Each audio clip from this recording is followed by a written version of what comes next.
A new short documentary has been released by American Nathan Pfaff, who grew up in Nali village on Manus Island, where his parents Jerry and Sue Pfaff worked as Bible translators for 34 years.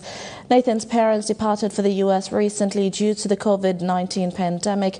Nathan's father Jerry eventually died from a respiratory illness, but their work has been inspired in the documentary produced by Nathan. On March 19, 2020, one day before Papua New Guinea recorded its first positive COVID-19 case on March 20, a historic launching ceremony took place in Nali village, Manus province.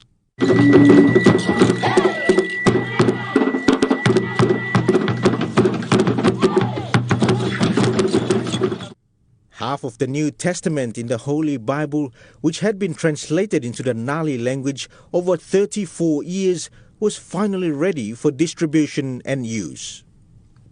Jerry Pfaff and his wife Sue had been the drive behind the Bible translation work as translators working under Sama Institute of Linguistics and also training some people from Nali to help out.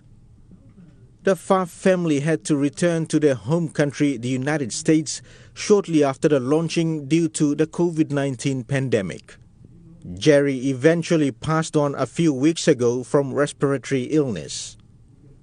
Nathan Pfaff, son of Jerry and Sue Pfaff, who grew up in Nali and now works in the field of filmmaking in the United States, has produced a short documentary on the Bible translation launching ceremony depicting the family's time spent on Manus Island. He spoke to EmTV News via a Zoom interview earlier this week from California in the U.S. My parents went to Papua New Guinea in 1987, so over 34 years ago, and they started working with the Nali people in Manus province in Papua New Guinea, translating the Bible into the Nali language.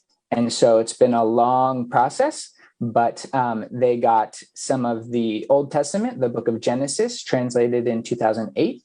And then they did some audio recordings so people could listen on audio players in the villages using solar panel audio devices. And that was about 2014. And then in 2019, they translated the Luke video, a video of the book of Luke, into the Nali language. And then in March of 2020, they had a big dedication celebration getting half of the New Testament printed, published in the Nali language. Nathan himself shared some of his experiences growing up in Manus province, blending into the culture of the local people as his parents focused on the Bible translation program. Portions of other parts as well. They just haven't been finalized and finished.